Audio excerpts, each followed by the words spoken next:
Hello and welcome to part 2 of the making of wine on CNBC-TV18. Now, if you saw our previous episode, you saw the journey of the grape from being collected to being crushed to put into these tanks. Now, in this episode is when the actual process of the winemaking begins. And to tell us all about it is one of the youngest winemakers in the country who's traveled across the globe to learn about wine. Joining us is Karan Vasani, Chief Winemaker and Vice President of Sohila Vineyard. Hi, Sohila. Hi, Karan. Welcome. Thank you for joining us today. Sohila, in our newest cellar. Thank you. So, Karan, in our last episode, we saw the grapes getting crushed and then being put into these tanks. Absolutely. What happens next? So, this is where all the magic happens, Right. really. So, in these tanks is where the grape juice is converted into the wine that we all love. Yeah. The basic process that happens is fermentation, which is basically the conversion of the sugar of the grape into alcohol. Now, all the grapes have been crushed, they've been processed, they're in their tanks. Yeah. But depending on the style of wine you're making, whether you're making a white, a red, a rosé, Right. the processing is going to be a little bit different. Right. Now, when you make white wine, all you're going to have in the tank is the juice of the grape. So you're going to press the grapes in the pneumatic press. The skins and seeds remain behind, and the juice comes in, and then it's fermented, and then you have a white wine. Now, if you're making red, you need the color. Right? You need color, you need tannin, you need flavor, and a lot of those things are in the skins of the grapes.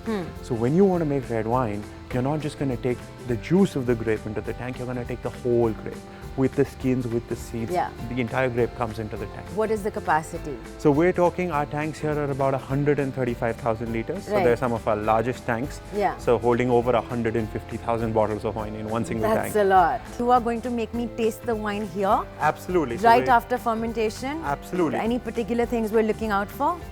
So it's not going to be perfectly clear, but then that's part of the art of winemaking, where you Okay. sort of, you imagine what it's going to be.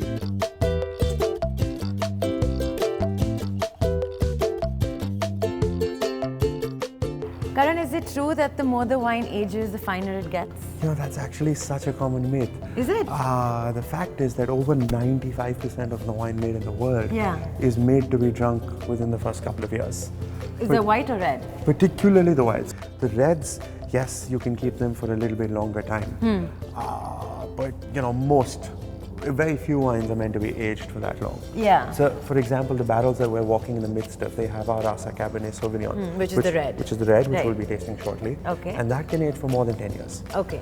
So we head to the bottling.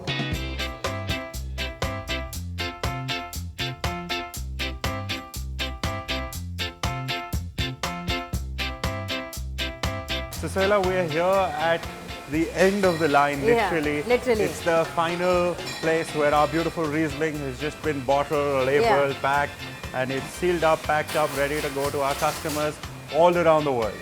I did see your bottling process. Yes. Very interesting, very therapeutic to see the bottles go tuck, tuck, tuck. Absolutely, it's a form of meditation. How many bottles per hour? So we do about 2,000 bottles an hour, give or take a little bit. So I understand where these bottles are going. Where are we going next? So we are going to go and actually taste everything that we've Finally. seen. So absolutely. So Finally. we've saved the best for the end. Okay. Let's go taste some wine. I'm ready.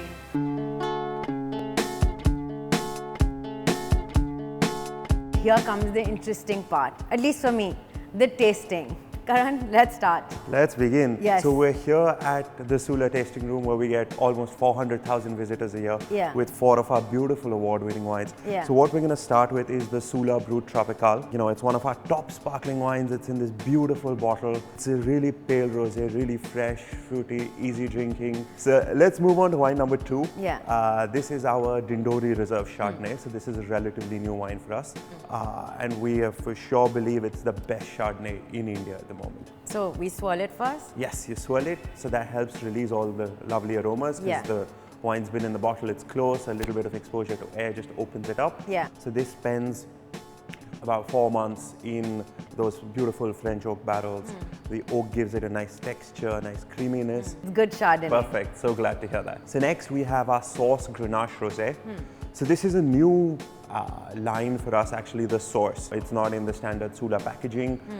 It's actually after the Source, the resort we have, the vineyard resort here at the winery. Right. You know, a little more elegant, a little more sophisticated. And a dry rosé, because you know the rosés in the Indian market have been, you know, quite sweet, and not taken too You're right. seriously. Yeah. So this is Yeah. for us a serious rosé, Yeah. inspired by the wines from the south of France, made from the Grenache grape, which is another first for India. Let's move on to the last one, and we've saved the best for last. Okay, great. So this is our Rasa Cabernet Sauvignon, our top wine that we do. So it spends about 18 months in the barrels. Right. 100% Cabernet Sauvignon, and you can keep this bottle for 10 years, and it'll only get better. You did save the best for last. Absolutely. Karan, this has been quite a trip. Learned a lot. All thanks to you. It's been our pleasure. It's so great to have you here. And for all of you watching, we hope you enjoyed this journey from the grape to the glass. Come visit the Sohila vineyard to experience it for yourself. Thank you for watching. See you next time.